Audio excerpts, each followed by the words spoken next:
মাইকে বলছি তুমি ওদিকে ওদিকে আমি ওই দিকেই প্রেসার করে নামছি আমি পাচ্ছি না ওটাতে গাড়িটা আমার লিটারালি আর ভালো লাগছে না কোথাও যেতে রাস্তা খুব ডেঞ্জারাস হয়ে গেছে মানে এখানে এত ব্ল্যাক আইস না গুড মর্নিং, আজ হচ্ছে আমাদের ডে 3 আর আজকে আমরা যাব মাঙ্গান থেকে লাচুং। মর্নিং ভিউ এদের হোমস্টেতে দারুণ। আমরা চটপট চলে যাই ব্রেকফাস্ট করতে আর এদের যে রেস্টুরেন্ট এরিয়া আছে সেখান থেকে দারুণ সুন্দর কাঞ্চনজঙ্ঘা ভিউ দেখা যায়। তো আমরা এই আমাদের জার্নি নিয়ে খুব এক্সাইটেড ছিলাম কারণ আজকে আমরা বরফ দেখতে যাব, বাট পথে কিন্তু আমাদের জন্য দারুণ দারুণ সারপ্রাইজ ওয়েট করেছিল। ব্রেকফাস্টে আমাদের জন্য চলে আসে বড় বড় পুরি আর সবজি। অনেক দিন ধরে ম্যাগি খেয়ে খেয়ে বোর হয়ে যাচ্ছিলাম, তো নতুনত্ব কিছু পেয়ে ভালোই লাগছিল। আর সঙ্গে আমরা নিয়ে নিই চা। তো তারপর তো আমরা বেরিয়ে যাব। তার আগে একবার তোমাদের এখানে যারা আসতে চাইছো বাইক নিয়ে তারা কিভাবে পারমিট করাবে এবং কোথা থেকেই বা করাবে সমস্ত কিছুর একটু ডিটেলস দিয়ে দিই। তো আমি তোমাদের সঙ্গে পরিচয় করে দিচ্ছি যে আমাদের এই সমস্ত কিছু অ্যাকোমোডেশন করে দিয়েছে, যে হোমস্টেটা দেখালাম এত সুন্দর, এবং এই যে আমরা যাব নর্থ সিকিম সমস্ত কিছু পারমিট এভরিথিং, এবং তোমরা যারা ইস্ট সিকিম যাও ভাবছো তারও পারমিট হয়ে যাবে। তো আমাদের लाजंग लामा भाई हेलो। अच्छा, तो आप बताइए कि आपके मतलब जो ईस्ट सिक्किम नॉर्थ सिक्किम दोनों का परमिट कर देते हो ना आप? हाँ, बेसिकली मैं तो इस सिक्किम नॉर्थ सिक्किम दोनों का करवाता हूँ। हाँ। जो भी परमिट है, होम स्टे, होटल सभी का, जैसे कि गाड़ी का मैनेजमेंट से लेकर सभी चीज़ का मैं करवाता हूँ। तो आप लोग मैंने ब्रदर के थ्रू आप लोग कोई भी आना चाहते हैं तो मेरे से कॉन्टेक्ट कर सकते हैं। किसी भी इंक्वायरी है ब्रदर के थ्रू, नंबर तो ब्रदर डिस्प्ले कर देंगे, तो उससे आप कॉन्टेक्ट कर सकते हैं। কি হয় না আমি বলছি শোনো, যাদের ধরো খুব ট্রাস্টেড নয় তারা ধরো আগে থেকে ওখান থেকে পয়সা পাঠাও, তো খুব রিস্কও থাকে। তো এইখানে একদম ফুললি সেফ, ঠিক আছে? তুই পাঠাও, তোমার পারমিট একদম রেডি হয়ে যাবে। যেমন আমার পারমিট করে দিয়েছে, যেমন দেখো আমার পারমিট চলে এসছে। আমি দুদিনে বলেছিলাম কিন্তু একদিন এক্সট্রা করিয়ে রেখেছে, কারণ কি হয় বলো তো ওখানে বহুত পুলিশ টুলিশের কাছ থেকে আবার এক্সটেন্ড করাতে হয়, ঝামেলা হয়ে যায় মানে যদি ওখানে যদি এক্সপায়ার হয়ে যায়। जो भी परमिट बनवाना चाहते हैं, जैसे कि नॉर्थ सिक्किम का, अगर अभी फिलहाल तो सभी कांटेक्ट कर रहे हैं मेरे से। अगर करना चाहते हैं तो जैसे कि एक हफ्ते पहले करने से अच्छा रहेगा। जैसे कि ब्रदर का क्या हुआ था कि डॉक्यूमेंट लगभग एक हफ्ते पहले दिया था, तो मैंने लगभग 2 दिन 3 दिन पहले परमिट बनाकर रेडी कर दिया था। तो आज जैसे आया मैंने हैंड ओवर कर दिया, तो कल वेट करना नहीं पाया पड़ा। हाँ, तो अदरवाइज फिर ऑफिस जाना पड़ेगा, फिर डॉक्यूमेंट्स कलेक्ट, वो झमेला होगा। इस सिक्किम का आपका अगर राइडर अगर 2 दिन का करना चाहते हैं, जैसे कि नथुला इंक्लूड करके अगर पिलियन है तो आपका पड़ेगा 1400। अगर सोलो राइडर है 2 दिन का इंक्लूडिंग नथुला करना है, जैसे कि जुलुक करके, आपका वो पड़ेगा 1200। আমরা বেরিয়ে যাচ্ছি, তার আগে একটু থ্যাঙ্কস গিভিং আমাদের বন্ধুদের করেছি। ये जो ब्लेसिंग आपसे वो कंचनजंगा का ये पवित्र हिमालय देख रहा है ना, यही तो है, तो देखिए ये कंचनजंगा का ब्लेसिंग है आप लोग को। ब्लेसिंग करवा देता है इसमें, ब्लेसिंग जो तो हम लोग को मतलब रास्ते में कोई ये नहीं होगा, बाधा विपत्ति नहीं होगा।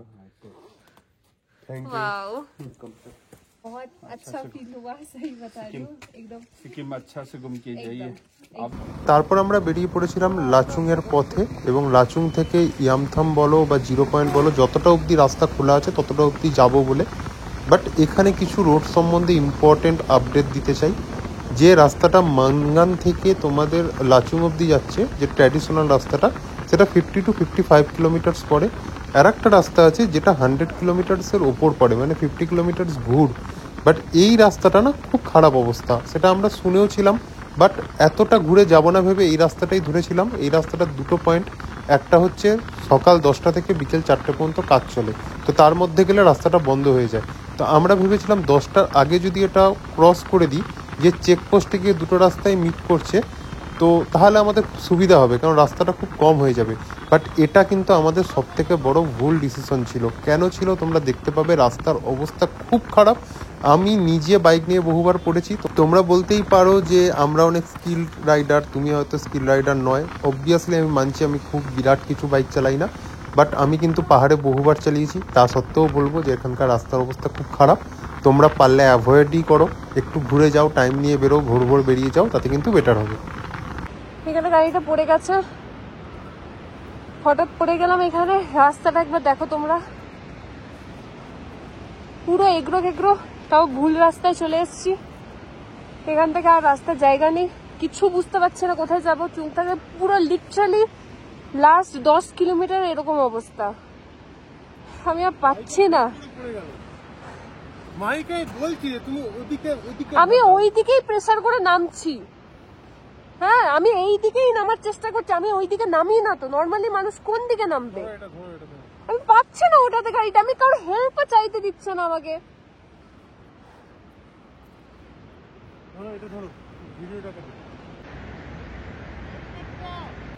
আমার লিটারালি আর ভালো লাগছে না কোথাও যেতে। এখানে রাস্তার এত বাজে অবস্থা, এত সরু সরু রাস্তার মধ্যে যেতে হচ্ছে না, পাশে পুরো খাই, আর কোনো একটা লোকজন নেই, যে কোনো কনস্ট্রাকশনে কাজ চলছে কোনো লোকজন নেই, মানে পড়ে গেলে কেউ জানতেও পারবে না। আমি এখানে একটা রাস্তা হাঁটছি এখন, কারণ গাড়িতে বসে একটু অসুবিধা হচ্ছে, পাচ্ছি না।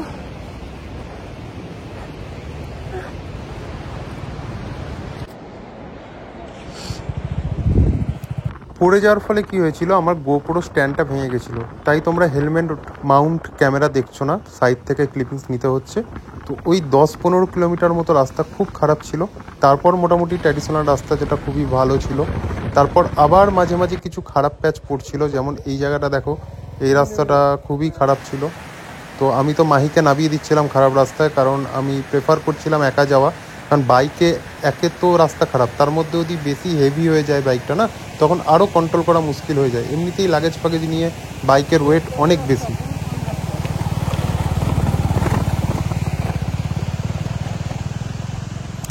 এমন ভেবো না যে তোমাদের আমি ভয় দেখাচ্ছি বা কিছু, অনেকে হয়তো এই টাইমেও ঘুরতে যাচ্ছ, নর্মালি কোনো প্রবলেম হচ্ছে না। আমি জাস্ট এক্সট্রা করে সেফটির জন্য বলছি, কারণ দেখো এই রকম জায়গা কিন্তু পুরো ফাঁকা থাকে, বুঝতেই পারছো। তো তুমি তোমার বাইক এবং তোমার কন্ট্রোল সব কিছু তোমার উপর ডিপেন্ড করে। তো এখানে যদি একটু এক্সট্রা সেফটি নাও, একটু যদি বেশি ভয়ও পাও, সেটা আমার মতে কিন্তু তোমাদের বেনিফিটেই কাজ করবে।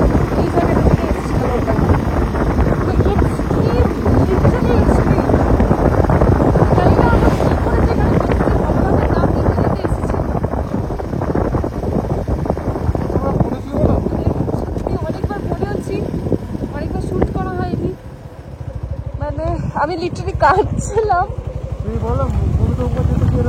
গুরুদম্বা লেক যাওয়ার সময় যে রাস্তাটা পড়ে, এটা ওটার সামনে বাচ্চা, মানে এইটা এক্সট্রিম আমি বলবো আমার লাইফে।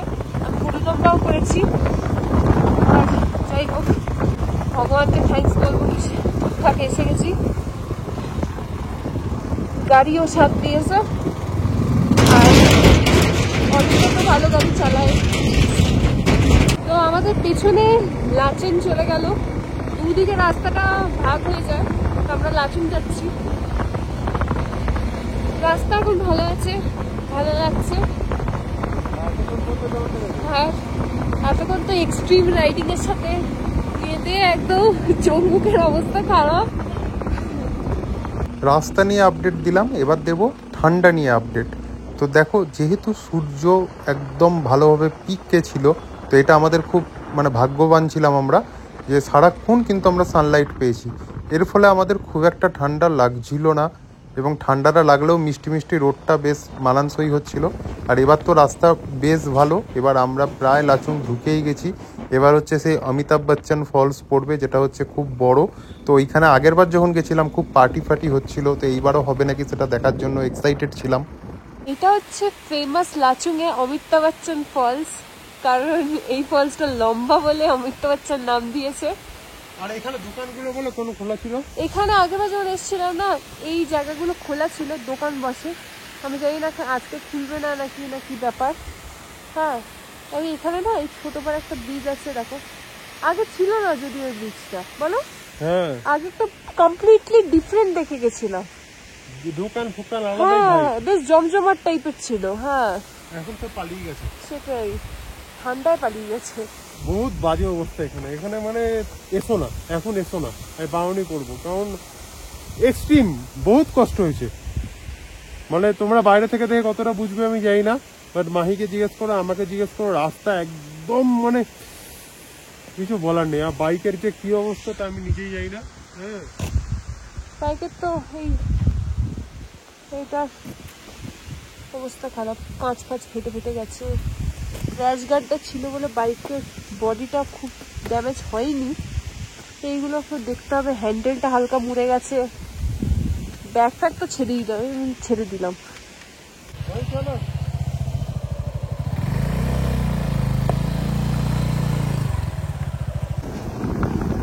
আবার না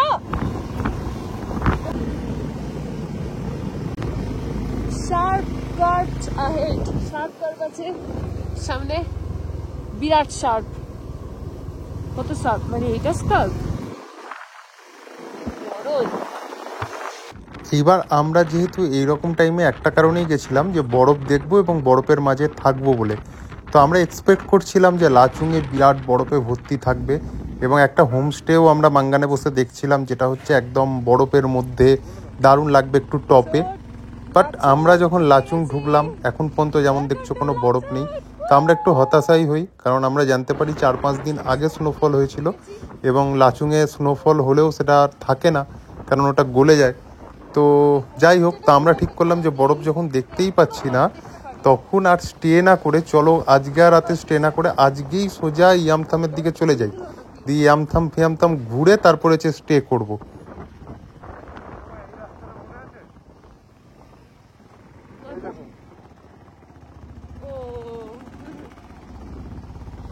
দেখো এইভাবে বরফ এই সব হচ্ছে মিলিটারি এরিয়া, তারপর এখানে সব মিলিটারি ক্যাম্প আছে, মিলিটারিদের গাড়ি ফাড়ি সব। বরফ দেখতে পেলাম, মনটা খুশি হলো। দেখো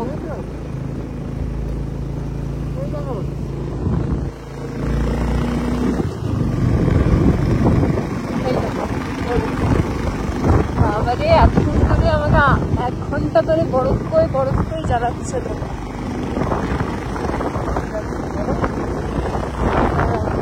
ভালো চালিয়েছে। ওয়াও,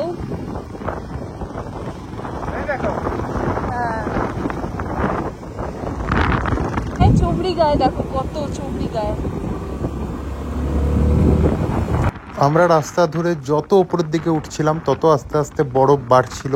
বাট আমরা কিন্তু কোনো ট্যুরিস্ট এখনো অবধি দেখতে পাইনি, না রাইডার দেখেছি না 4 চাকায় করে কাউকে।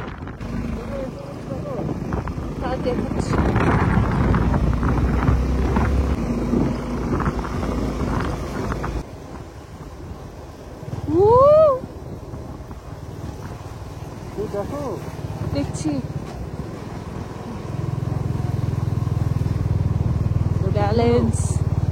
balance baby balance, my god, woo!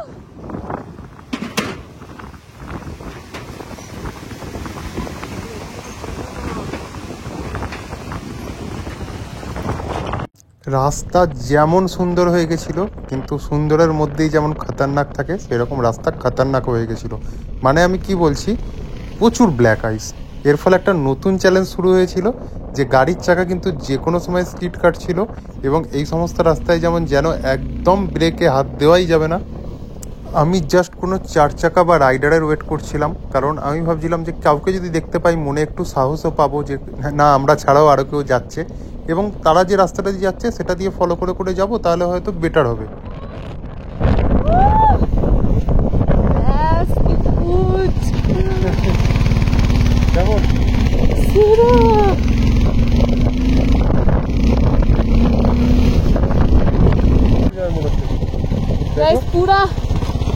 পুরো রাস্তাটা ব্ল্যাক আইস আছে।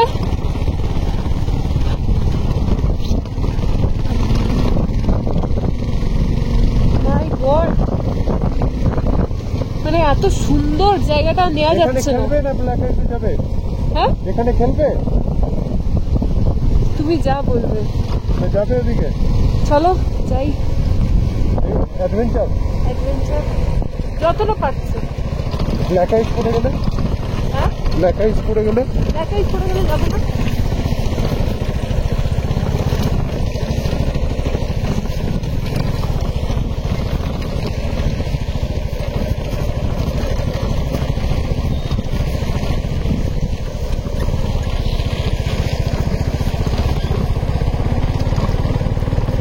আমরা যেটার জন্য ওয়েট করছিলাম, তো ফাইনালি একটা 4 চাকা পেয়েছিলাম যারা ট্যুরিস্ট নিয়ে যাচ্ছিল।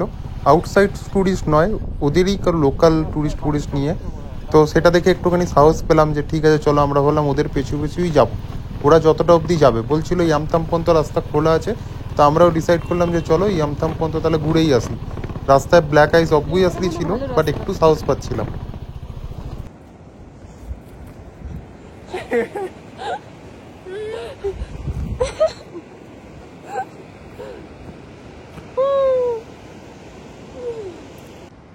তো আমরা আছি এক্স্যাক্টলি কোথায় আছি আমি ঠিক বলতে পারছি না। একটা ভুল পথে চলে এসেছি, কিন্তু এই ভুল পথটা যে এত সুন্দর হতে পারে সেটা ভাবিনি। তো এখানটা দাঁড়িয়েছিলাম, একটু বরফ ফরফ নিয়ে খেললাম, তো বেশ ভালো জায়গাটা। ইয়ামথাম পর্যন্ত আমার যেতে খুব রিস্ক লাগছে, সোজা গাড়ি আসছে।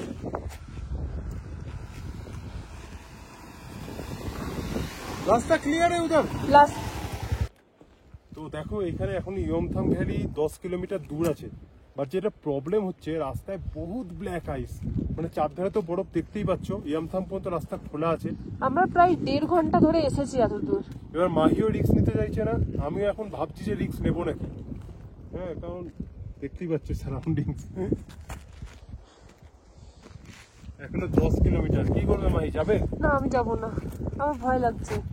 এখানে যে কোনো আমরা থাকার দুজন কোনো আছি জায়গা একা। নেই, আবার লাচুঙ্গে ব্যাক করতে তাহলে হবে। যখন আছে এই সেম ভিউ আমরা মেবি ওখানে গিয়ে পাবো, হ্যাঁ, তাই Same রিস্ক view হয়ে পাবে। যাবে আমার মনে হচ্ছে। 10 কিলোমিটার যেতে হবে। না আমার রিস্ক লাগছে, কালকে কারণ দেখো সকালে ট্রাই করবে? না আমি একটা জিনিস ফিল করলাম, হ্যাঁ, কি এই রোদটা বেশিক্ষণ থাকবে না। আচ্ছা। রোদটা যতক্ষণ থাকবে ততক্ষণ একটু হলেও ব্ল্যাক রাইস গলছে। আবার দেখছো ছেলেটাকে, এরপর কি হবে বলো তো? কি হবে? যখন রোদটা চলে যাবে আবার ব্ল্যাক আইস হতে শুরু হয়ে যাবে গোটা রাস্তাটা। গায়ে মেরেছে ব্ল্যাক আইসে, চলো না। না প্লিজ প্লিজ, আর যাবো না, আমার খুব ভয় লাগছে। একবার ভিউটা তোমরা দেখে নাও।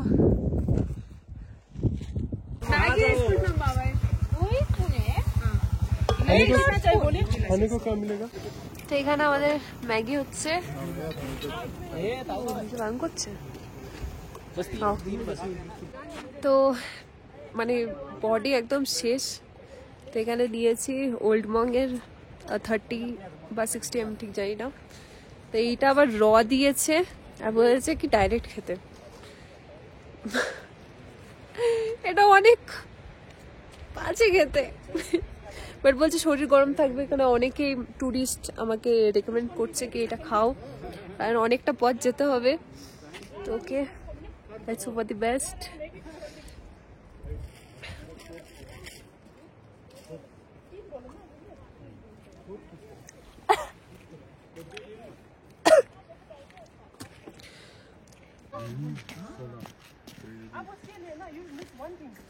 थोड़ा थोड़ा स्नोफॉल हो रहा है।